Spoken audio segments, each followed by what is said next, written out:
तर बघा लाडक्या बहिणींनो, मुख्यमंत्री माझी लाडकी बहीण योजनेला महिलांचा चांगलाच प्रतिसाद मिळत आहे.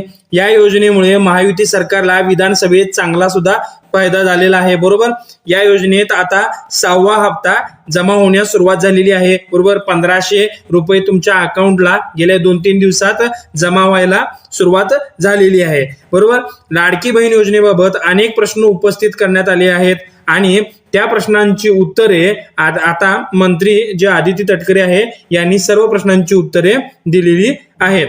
तर बघा लाडक्या बहिणींनो, 1500 रुपये तुम्हाला यायला जमा व्हायला सुरुवात झालेली आहे. तर त्यांना तुमच्या मनात काहीतरी प्रश्न उत्पन्न होत असतील की आता 1500 दिलेत, तर याच्यानंतर आता 2100 रुपये कधी देणार. तर बघा याबद्दलची संपूर्ण माहिती आपण या व्हिडिओमध्ये पाहणार आहोत. तर व्हिडिओ मध्येच बघून जाऊ नका, पूर्ण बघा. तर बघा लाडकी बहीण योजनेत महिलांना 6वा हप्ता मिळायला